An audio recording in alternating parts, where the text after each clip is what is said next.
वक्त 0 पॉइंट इसमें हमारे साथ अकील अहमद मौजूद हैं, उनसे वहां की सूरत हाल जानते हैं। अकील बताइएगा, कारकुनान यहाँ पर जमा होना शुरू हो गए, क्या सूरत हाल है अभी?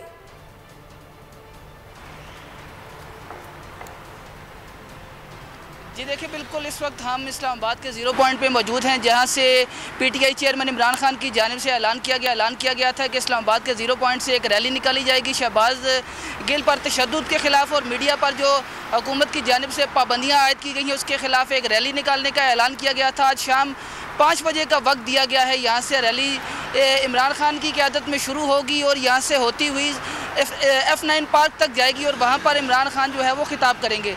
गुज़िश्ता रोज़ इमरान खान शहबाज गिल की जब इयादत करने पे एम्स हॉस्पिटल गए तो उनको मुलाकात की इजाज़त नहीं दी गई, जिसके बाद इमरान खान की जानिब से शहबाज गिल के साथ इज़हार यकजहती के लिए जो है वो इस रैली का ऐलान किया गया था। और अब 5 बजे का आज शाम का टाइम दिया गया है कि 5 बजे इस मुकाम पर जो है वो कारकुनान और जो रहनुमा है पीटीआई के वो इकट्ठे होंगे। इमरान खान इस रैली की क़यादत करेंगे और यहाँ से ये 0 पॉइंट से रैली जो है वो गुजरती हुई F9 पार्क पर ख़त्म होगी, जहाँ पर इमरान खान जो है वो अहम ऐलान करेंगे और जो आइंदा का लाए अमल है उस हवाले से ऐलान करेंगे। गुज़िश्ता रोज़ जब इमरान खान की जानिब से इस रैली का ऐलान किया गया तो उसके साथ ही इस्लामाबाद इंतज़ामिया की जानिब से जो है वो इस्लामाबाद में दफ़ा 144 नाफिज कर दी गई और ये जो है वो ऐलान किया गया कि 5 से ज़्यादा अफराद जो है वो किसी जगह पर इकट्ठे नहीं हो सकेंगे। और पीटीआई की जो आज रैली है उस पर जो है उसको भी कहा गया कि किसी रैली की इजाज़त नहीं दी जाएगी। पीटीआई इस्लामाबाद के सदर अली नवाज़ अवान की जानिब से भी आज सुबह डीसी इस्लामाबाद को एक दरख्वास्त दी गई और उनको बताया गया कि पीटीआई जो है वो इस्लामाबाद के 0 पॉइंट से F9 पार्क तक एक रैली निकाल रही है। तो इस हवाले से चलें अकील, बहुत शुक्रिया, आपसे इस बारे में मज़ीद भी जानते रहेंगे। 0 पॉइंट पर आप मौजूद हैं, बता रहे हैं यहाँ पर रैली की तैयारियां मुकम्मल हैं, लेकिन दफ़ा 144 भी वहाँ नाफिज कर दी गई है। अभी हमें सीनियर एनालिस्ट समी इब्राहिम साहब ने भी ज्वाइन कर लिया है। समी साहब कहिएगा, आज ये रैली निकाली जा रही है, अब 0 पॉइंट से इसका आगाज़ होगा। मैं इस पर आपसे मजीद बात करूंगी। अहम खबर हमारे पास है, शहबाज गिल तशद्दुद का मामला है। फवाद चौधरी ने 3 रुकनी कमेटी बनाने की तजवीज़ दे दी है। मुस्तफ़ा नवाज खोखर, शीरी मज़ारी, साद रफ़ीक कमेटी का हिस्सा हों, ये फवाद चौधरी की जानिब से कहा गया है। मुश्तरका तहकीकाती कमेटी की तजवीज़, हरीफ जमातों में मुशावरत का नुक्ता आगाज़ होगा। ये तजवीज़ दी गई है फवाद चौधरी की जानिब से कि 3 रुकनी कमेटी शहबाज गिल के मामले पर बनाई जाए, जिसमें पाकिस्तान पीपल्स पार्टी, मुस्लिम लीग नून और पीटीआई से नुमाइंदगी शामिल हो। नाम भी उन्होंने तजवीज़ किए हैं, शीरी मज़ारी, मुस्तफ़ा नवाज खोकर और साद रफ़ीक का नाम इस सिलसिले में उन्होंने दिया है। अब उनकी ये जो तजवीज़ है, ये मुशावरत का क्या वाकई नुक्ता आगाज़ हो सकता है? समी साहब के सामने ये पहले सवाल रखते हैं। समी साहब, ये फवाद चौधरी साहब ने तजवीज़ दी है, क्या आप कहेंगे उनकी इस तजवीज़ पर ये कमेटी बन सकती है और क्या कोई साफ शफाफ तहकीकात हो सकती है इस सिलसिले में?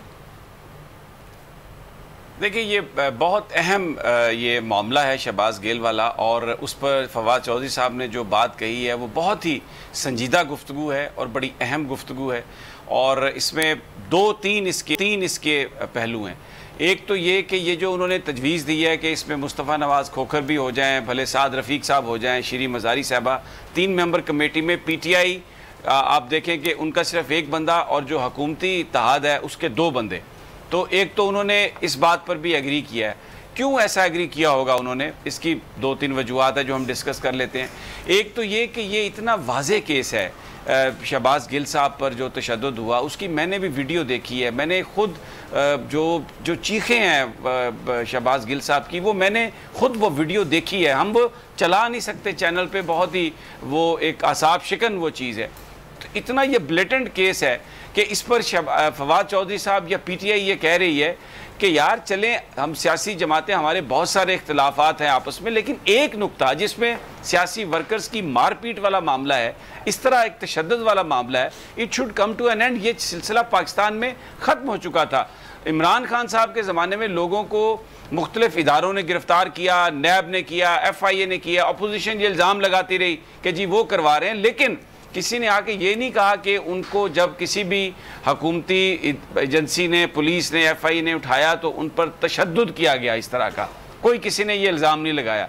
लेकिन यहाँ पर तो वीडियोज़ हैं। तो एक तो जो फवाद चौधरी साहब ने ये बात इसलिए कही होगी कि ये एक इतना नेकेड केस है कि कोई भी शख्स जो है वो इस पर आंखें बंद नहीं कर सकता और ये नहीं कह सकता कि ये तशद्दुद नहीं हुआ। एक तो बात, लेकिन दूसरा जो इसकी पॉलिटिकल सिग्निफिकेंस है, जो मैं समझता हूँ कि एक मैसेज इसमें यह भी है कि जो ऐसे मामलात हैं जिनका ताल्लुक जो पाकिस्तान की लाइफ लाइन है, मसलन पॉलिटिकल प्रोसेस में, जमहूरियत में वर्कर जो है सबसे अहम होता है, सियासी लीडर, अवाम, ये सब अहम होते हैं। तो उन पर तशद्दुद के लिए अगर फवाद चौधरी साहब ने तजवीज़ दी है और वो नून लीग और पीपल्स पार्टी के साथ एक तरह के वो गुफ्तगू मिलकर करने के लिए तैयार हैं, तो अगर हुकूमत संजीदगी दिखाए, मैं ये समझता हूँ बॉल जो है वो अब उन्होंने फेंक दी है हुकूमत के कोर्ट में। अगर नून लीग की क़यादत और पीपल्स पार्टी की क़यादत संजीदा कोई एफर्ट करे मुल्की मामला जिसमें इलेक्शन सबसे अहम है, इलेक्शन लॉज भी अहम है, तो पीटीआई ने एक बड़ा वाज़ेह इंदिया दिया है कि वो बातचीत करने के लिए तैयार हैं। और अगर हम देखें तो मुसलसल पीटीआई ये हमें कोशिश करती हुई नज़र आ रही है कि कन्फ्रंटेशन से बचा जाए, और उसकी एक वजह है, वो ये नहीं चाहते कि कोई मावरा आइन काम हो, कोई इस तरह के मुल्क में हालात हों कि कोई उसका फ़ायदा उठा सके, क्योंकि बहुत सारी ताकतें, सियासी ताकतें, गैर सियासी ताकतें, उनकी ये ख्वाहिश है कि वो कहीं ना कहीं इलेक्शन आगे चले जाएं। इमरान खान साहब का इसको नुकसान सबसे बड़ा पीटीआई को होगा, क्योंकि अगर आज इलेक्शन होता है, 6 महीने बाद भी इलेक्शन होता है, तो जो मौजूदा सूरत हाल है पीटीआई वो इलेक्शन जीतती है। तो ये बहुत ही एक इम्पॉर्टेंट बयान है फवाद चौधरी साहब का, और मुझे लगता है कि जो नून लीग है और जो पीपल्स पार्टी है उनको ये अपॉर्चुनिटी समझनी चाहिए और ये कमेटी बना के एक आगाज़ होना चाहिए चीज़ों की इन्वेस्टिगेशन का। और फिर अगर जेन्युइनली अगर ये बात सामने आ जाती है जिस तरह के है, और फिर जिन लोगों ने ये मारपीट की है उन तक हाथ पहुंचता है, तो मुझे लगता है कि ये एक ऐसा नुक्ता आगाज हो सकता है जिसमें इस मुल्क में जो इस वक्त पोलराइजेशन है, इस वक्त जो कशीदगी है, उसको ख़त्म करने में बड़ी मदद मिल सकती है और हम इंतखाबात की तरफ जा सकते हैं। सही। अच्छा, मैं फैसल साहब आपकी तरफ आती हूँ। आपको लगता है कि जो अपॉर्चुनिटी दी गई है इससे पीपल्स पार्टी और नून लीग फ़ायदा उठाएगी? क्योंकि मुस्तफ़ा नवाज़ खोखर साहब का तो मैंने सुना है बयान, उन्होंने कहा है कि ज़्यादती हो रही है जो कुछ हो रहा है। जो नाम तजवीज़ किए गए यकीनन कुछ ना कुछ सोच के किए गए होंगे, इनको आप किस तरह देख रहे हैं और आपके ख्याल में क्या इसको संजीदा लेगी पीपल्स पार्टी नून लीग? देखिए, लड़ाई में होता क्या है, बड़े बूढ़े कहते हैं पहले वार के अंदर कुटाई लगा दी जाए, बाद में तो सुलह होनी है, बाद में सुलह होनी। अब सुलह के लिए कमेटी बन गई है। देखिए, दो चीज़ें मुख्तलिफ हैं। यहाँ पर जो शहबाज गिल के साथ जुल्म ज़्यादती हुई है, इमरान खान साहब के बड़े ही ख़तरनाक वर्ड्स हैं, उनको इग्नोर नहीं कर सकते। सारी दुनिया के अंदर वो डिस्कस हो रहे हैं। जिस्मानी तौर पर उनके साथ जिनसी ज़्यादती हुई है, तशद्दुद का निशान, ये इमरान खान ने कहा है, सारी दुनिया में छप रहा है, लोग इसकी मजम्मत कर रहे हैं। सियासी सूरत हाल अलग है।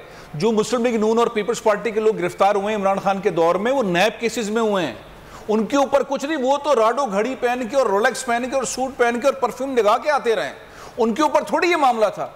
ये तो टारगेटेड है, ये तो इमरान खान के खिलाफ बयान लेने के लिए, ये तो पीटीआई के जो वर्कर्स हैं, जो कारकुन हैं, जो हमदर्द हैं, उनको डराने के लिए, ये तो उनको नाअहली के हवाले से एक बयान लेने के लिए। ये दो खतरनाक पिक्चर हैं। जो नैब वाला मामला था वो तो भाई आप आ रहे हैं, तारीखों पे तारीखें हैं, वीआईपी कल्चर है, मज़ेदार अंदाज में आ रहे हैं। हसन इकबाल साहब की वो तस्वीरें देखें, आप शाहिद खाकन अब्बासी साहब की तस्वीरें देखें, आप शहबाज शरीफ साहब की, जरदारी साहब की तस्वीर देखें, उसमें तो वो 2 दिन आते थे, 4-6 दिन जाके अस्पतालों में लेट जाते थे, वीआईपी तरीका। यहाँ तो शहबाज गिल के साथ उन्होंने जो किया है, उन्होंने बताया पीटीआई के नौजवानों को हमारी तरफ मत आना, उन्होंने उनकी फैमिलीज को बताया है, उन्होंने कहा सड़क पे मत निकलना, हम तुम्हारे साथ ये करेंगे जो तुम्हारे लीडर के जरिए पता चला है, जिनसे ज्यादती करेंगे।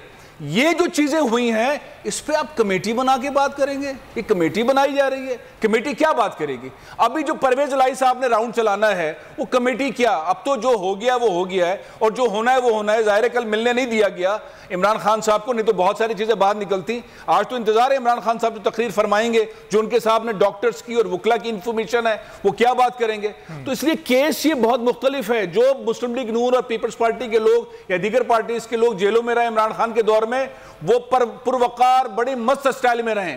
ये तो इन्होंने एक निशान इबरत बनाने के लिए केस किया है। इसके ऊपर अगर पीटीआई कहती है कि भाई हम कमेटी बनाते हैं और आके बात कर लें, बड़ी बड़ी मेहरबानी थी, बिल्कुल बात करें, लेकिन ये पीटीआई के खिलाफ जाएगा, ये पीटीआई के लोगों को डराने के हवाले से जाएगा। वो मस्त घूम रहे, कह रहे हम भी 90 दिन जेल में रहे, हमें किसने क्या कर लिया, ये तो 2 दिन के अंदर इसकी चीखें निकल गई हैं। तो इसके साथ जो किया है वो इमरान खान ने बता दिया इसके साथ क्या किया है, और आज इमरान खान और बताएंगे इसके साथ किया। मेरे ख्याल है कमेटी जो है वो सिवाय इसके एक डायलॉग का प्रोसेस हो सकता है, लेकिन मेरा ख्याल है कि परवेज इलाही साहब का राउंड जो है वो देखने के बाद ही कमेटी का पता चलेगा, क्योंकि वो भी एक बड़े जबरदस्त किस्म के चीफ मिनिस्टर हैं। आज मुस्लिम लीग नून के लोग जा रहे हैं और जमानतें ले रहे हैं, अता तारड़ पहुंचे हुए कोर्ट में, उन्हें पता है हम उनके साथ क्या होने वाला है। तो ये रुकेगा नहीं मामला, वो भी लगाएंगे, वो ऐसा करेंगे, इधर केपी उधर पंजाब, कहां जाएंगे मुस्लिम लीग। सब्सक्राइब करें और बेल दबाएं ताकि कोई खबर रह न जाए।